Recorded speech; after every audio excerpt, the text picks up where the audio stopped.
Bismillahirrahmanirrahim. Assalamualaikum warahmatullahi wabarakatuh. Alhamdulillah, alhamdulillahilladzi khalaqal mauta wal hayata liyabluwakum ayyukum ahsanu amala. Asyhadu an la ilaha illallah wahdahu la syarika lah wa asyhadu anna Muhammadan abduhu wa rasuluh. Allahumma sholli ala Muhammad wa ala alihi wa sahbihi wa man tabi'ahum bi ihsanin ila yaumil amma ba'd. Kali ini kita mencoba untuk membahas tentang standar perbuatan. Sesungguhnya perbuatan itu memerlukan standar, memerlukan tolak ukur ataupun miqyasul amal. Karena dengan standar perbuatan, maka perbuatan yang dilakukan itu dapat dinilai. Dapat dilakukan penilaian terhadap perbuatan itu, apakah perbuatan itu merupakan satu perbuatan yang baik atau buruk, atau juga perbuatan itu apakah perbuatan yang terpuji atau tercela. Itulah standar perbuatan. Kenapa perlu ada? Namun kita tidak dapat memungkiri bahwa manusia hidup di dunia ini dipengaruhi ataupun juga menganut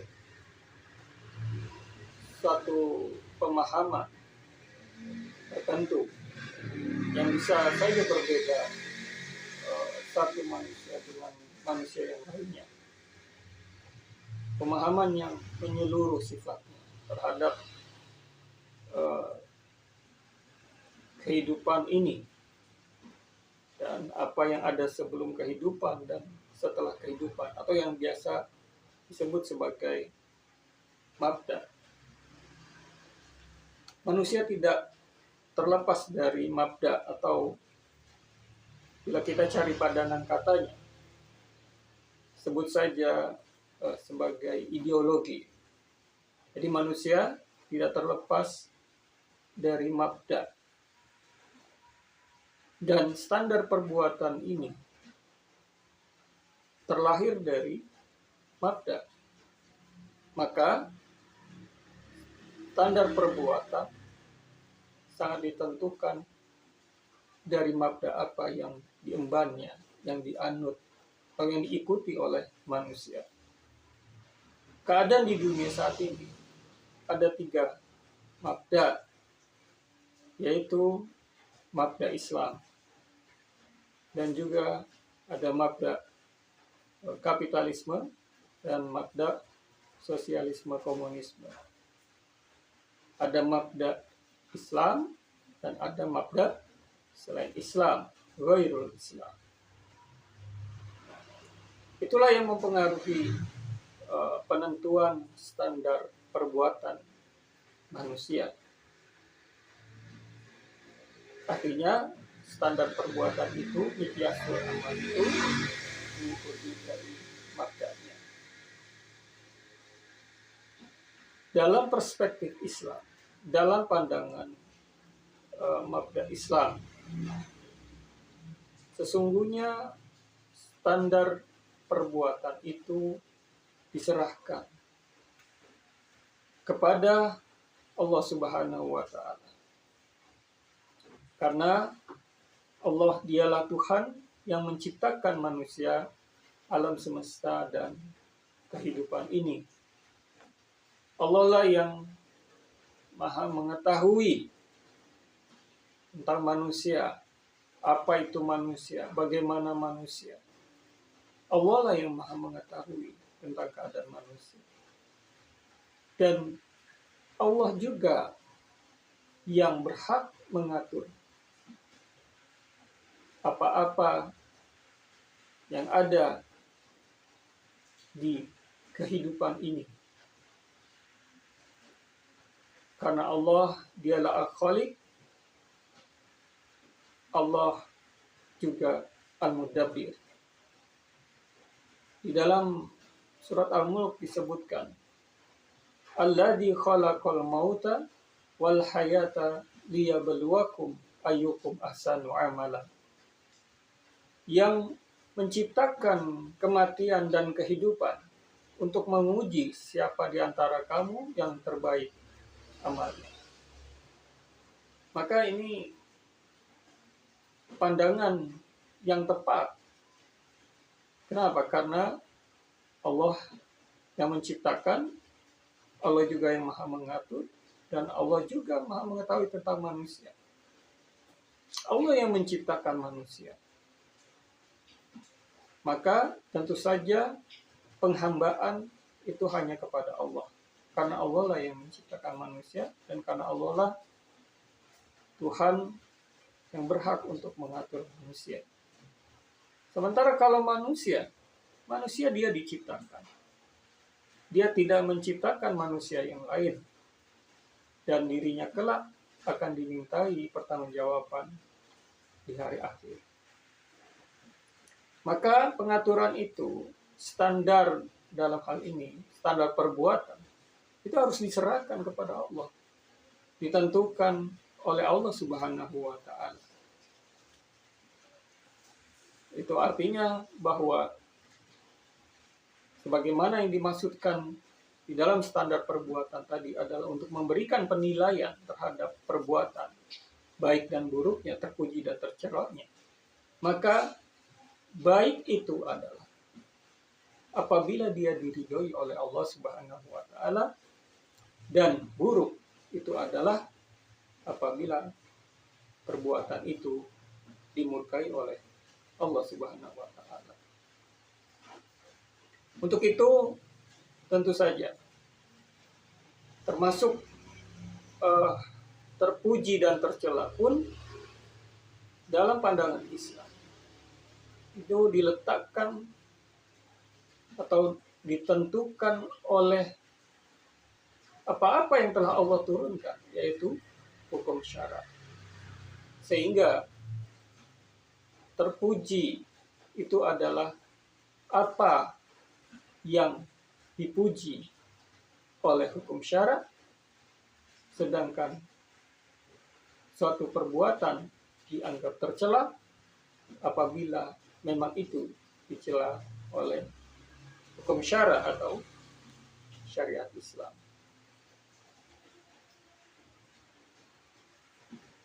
Ini menjadi jelas tentu saja bagi umat Islam untuk senantiasa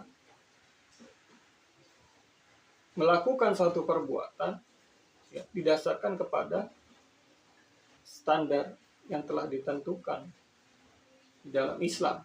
Artinya bahwa umat Islam diperintahkan untuk memiliki miqyasul amalnya, memiliki tolak ukur perbuatannya, memiliki standar perbuatan itu kepada hukum syara atau syariat Islam.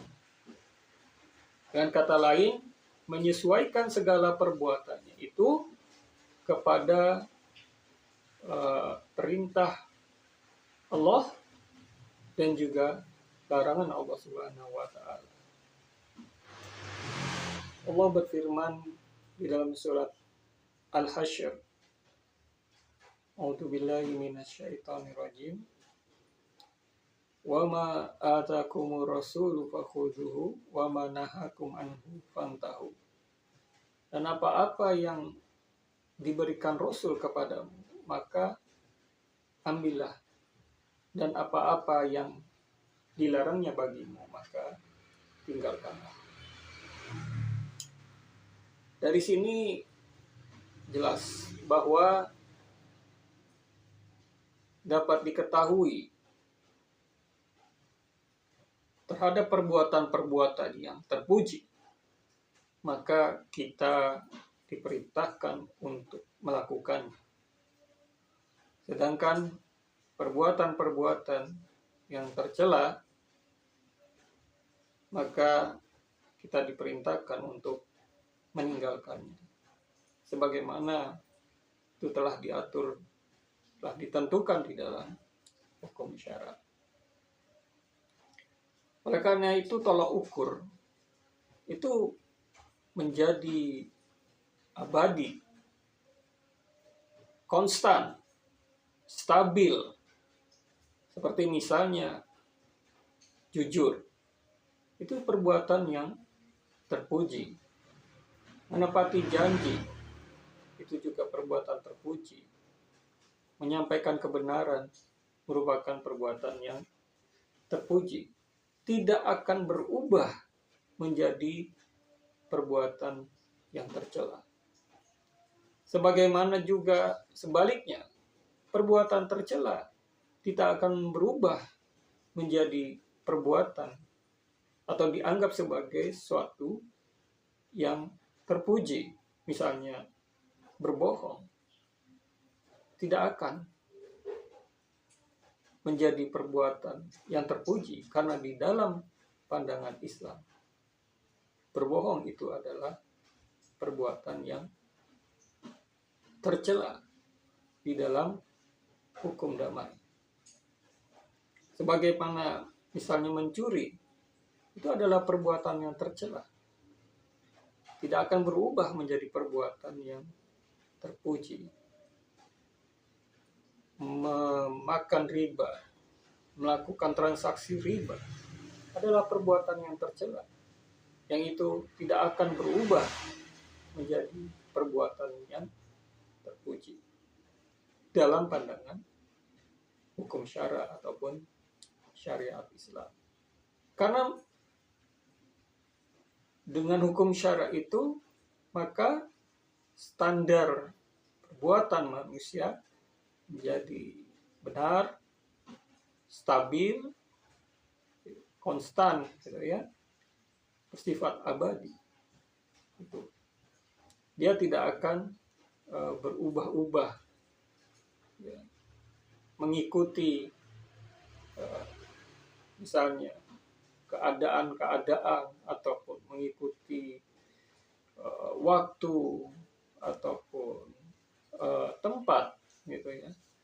Tetapi dia bersifat abadi sampai kapanpun, sampai hari akhir. Keadaan atau standar, maksudnya di sini standar, ya, standar perbuatan manusia itu yang berdasarkan kepada hukum syara itu tetap abadi. Karena itu di dalam perspektif Islam, standar perbuatan itu tidaklah ditentukan oleh akal. Ini kebalikannya dari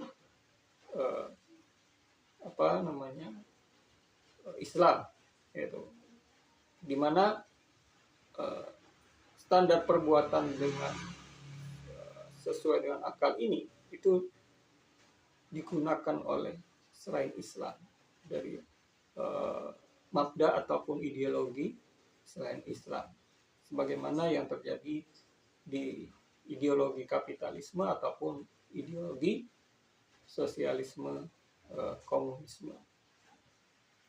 Walaupun memang manusia bisa dengan akalnya itu membuat standar perbuatan. Namun bisa kita lihat, ya, dalam keadaan di mana akal dijadikan sebagai standar perbuatan, maka yang terjadi adalah kekacauan dan ketidakpastian. Suatu perkara bisa saja dianggap terpuji pada suatu keadaan, tetapi kemudian pada keadaan yang lain dia bisa dianggap tercela. Sebagaimana juga akan dipujilah suatu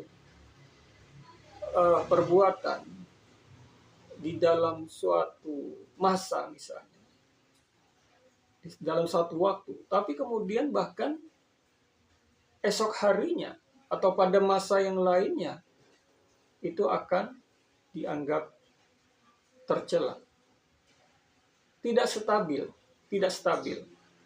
tidak konstan. Itu yang terjadi.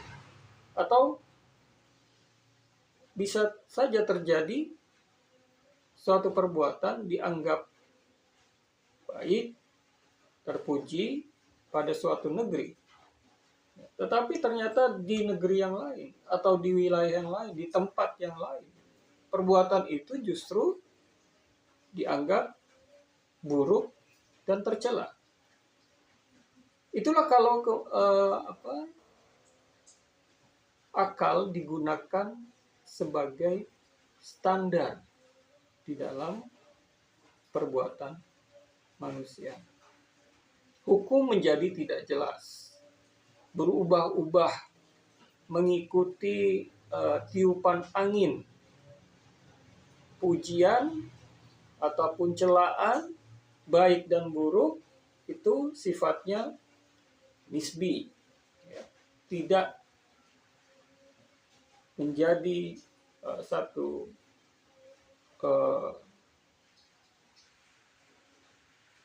hakikat yang sebenarnya dari perbuatan. Maka yang lebih bahaya lagi kemudian dengan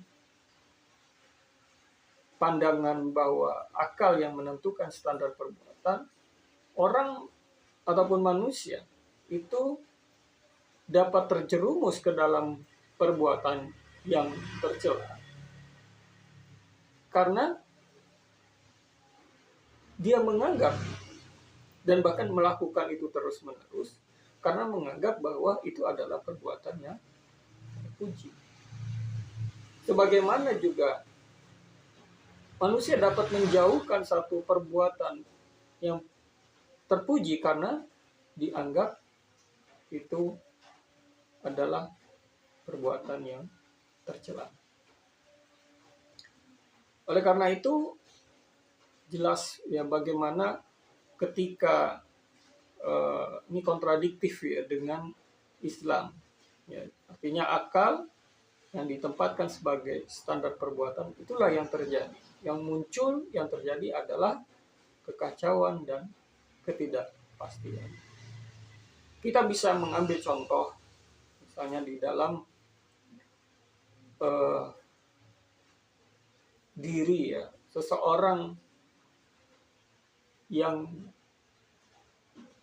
dia memilih ya, untuk melakukan satu perbuatan tetapi menolak melakukan perbuatan yang baik, menolak perbuatan yang lain karena itu dianggap sebagai tercela. Misalnya seorang muslim yang dia fokus kepada persoalan-persoalan atau banyak melakukan ya ibadah ritual ya di masjid ya sebut saja begitu, tapi dia menolak untuk membicarakan ya memperhatikan gitu. Menolak untuk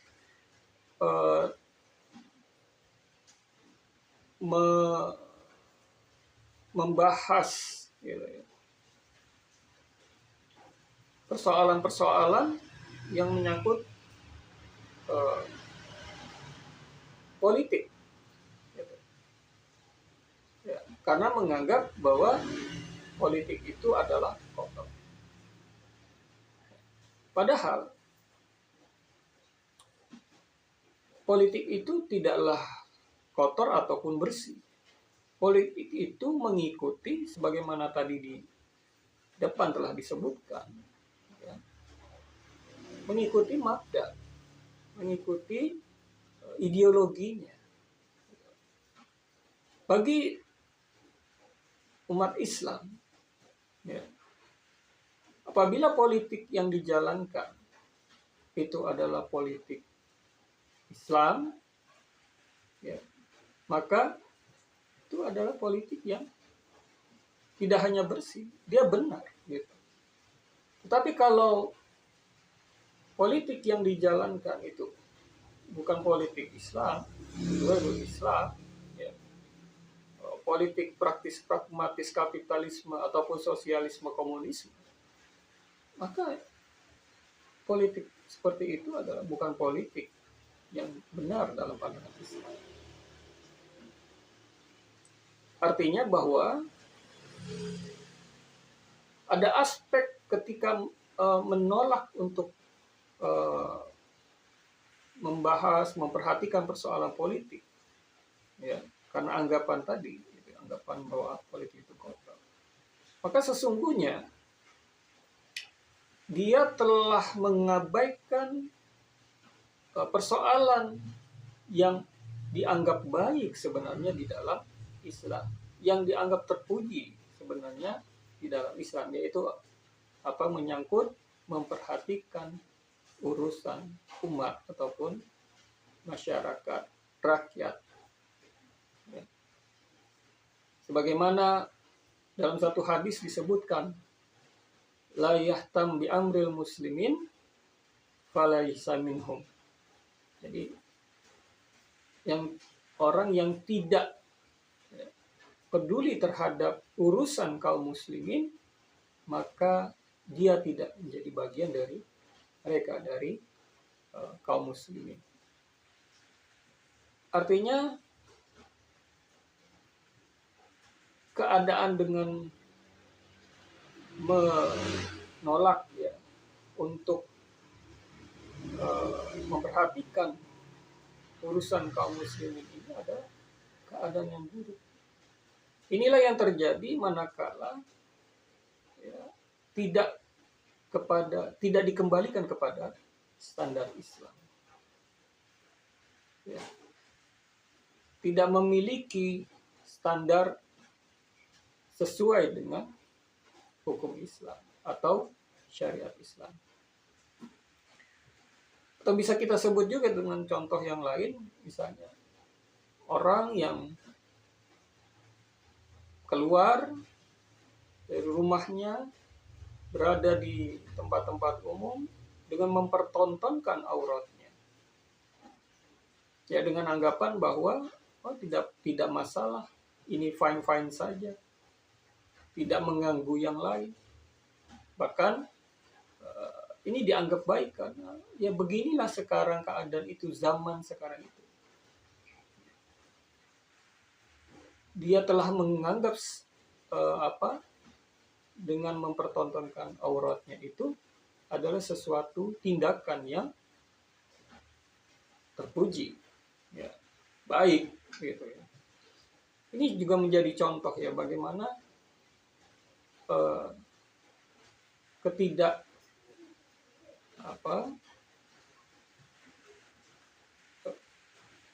ketidakterikatan, ya, kepada hukum syara, karena memang tidak mengembalikan perbuatannya itu kembali kepada standar perbuatan di dalam Islam, yaitu hukum syara. Standar ini juga berlaku yang di dalam persoalan ekonomi, sebut saja demikian. Selain mungkin persoalan politik, ya, peradilan, ya. Tapi untuk persoalan ekonomi kita bisa lihat, ya, bagaimana ketika standar terhadap keuangan, ya, standar terhadap aspek moneter di dalam ekonomi, misalnya, ya, salah satunya terkait dengan mata uang, ya, disandarkan kepada sesuatu yang tidak stabil. tidak tetap, tidak konstan. Ya, maka yang akan muncul adalah ketidakpastian dan kekacauan. Di dalam Islam, ya, standar keuangan itu diletakkan kepada standar emas dan perak, dinar dan dirham. Ini adalah standar yang stabil, tetap, ya, yang akan memberikan kepastian dan ini memberikan juga keadilan kepada umat manusia. Tidak hanya umat Islam, tetapi umat manusia secara keseluruhan. Karena Islam hadir memang sebagai rahmatan lil alamin. Beda halnya kalau kemudian standar itu diserahkan kepada sebut saja mata uang kertas, gitu. Yang muncul adalah sekali lagi ya, ketidakpastian, kekacauan. Sudah terbukti keadaan dunia setelah